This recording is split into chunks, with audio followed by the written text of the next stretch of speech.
Hey everyone, it's your boy Matt here. This is a personal update. Currently living in a shelter, which is all kinds of nice. Um, there's like a key to the room. I'm safe. It's a bit boring. There's no Wi-Fi, so my internet usage is going to go down a fair bit. But that's that. I've got a heater. This is actually a step up. The homeless shelter is a step up from the place that I was paying for rent, which is quite something, um, and kind of indicative of the attitudes of that landlady. like, so hey, here I am, go to bed, I'm safe. I want to talk about Ms. Green. So one of the three Kamari, the three people who I was like, okay, I want everyone to pay attention to this person. I want them to understand, I want people to understand their life, how they came to be where they're at, how they influenced me. And Ms. Green is best thought of as my childhood, from my perspective, as sort of like my high school love interest. And we didn't work it out then, we had a chance to work it out later. And unfortunately, there were a lot of barriers to us actually having our relationship. So for the last year, I'd say that we were boyfriend and girlfriend, as yeah. But the situation has been is that we haven't been able to, like, I have had to be very cautious with how much I allowed her in and how vulnerable I let herself and myself be. Because I'm in Canberra, she's in Queensland. I have my phones tapped.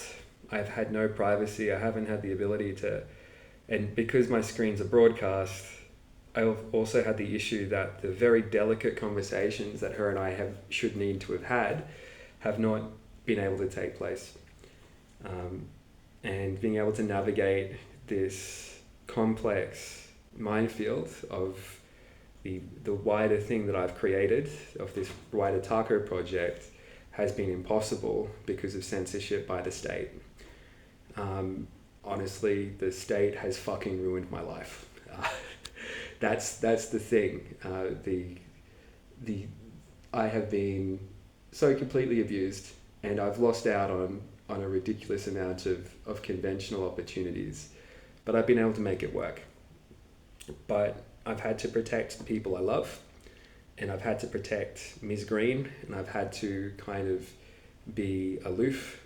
Like, I have not been as affectionate as I would have liked to have been, because I didn't want her to feel hurt. And if I'm honest, her calling it off, which is what I think she's done, may be the best decision.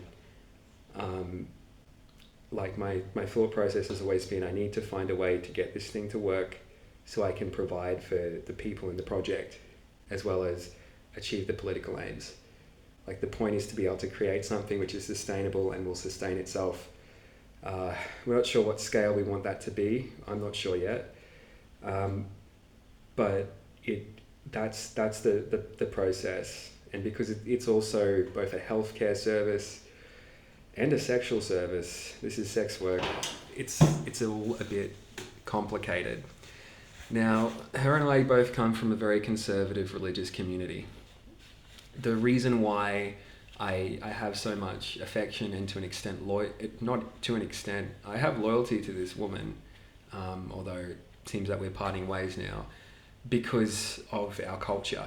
Like, in our culture, it's very much stressed that you have a partner, you have that partner for life. We were all raised around the idea of a joint bank account.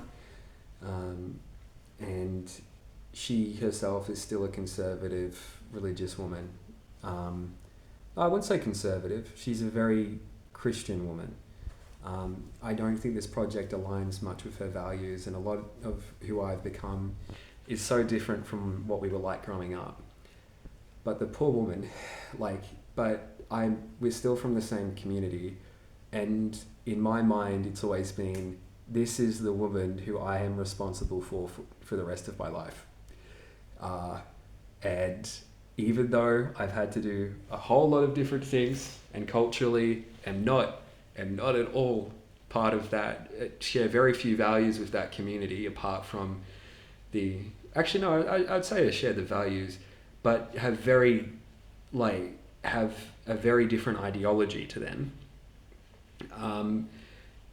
Because of that juxtaposition, there's that friction, and it looks like maybe I'm so different now that she wouldn't be able to, well, we wouldn't be compatible anymore.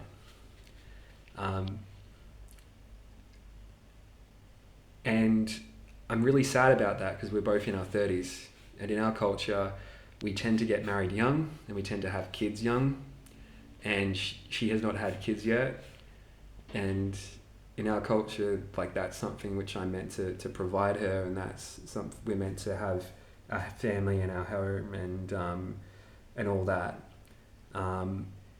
And I worry that I haven't provided her that, and she needs to find someone else to do that with.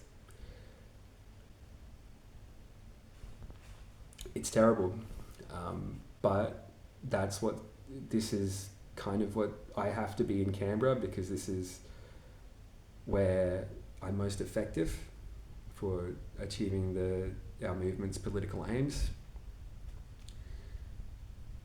I'm in Canberra because this is where everyone I know professionally is. This is where I can get work, and I'm kind of stuck here because I don't have the ability to get out of Canberra.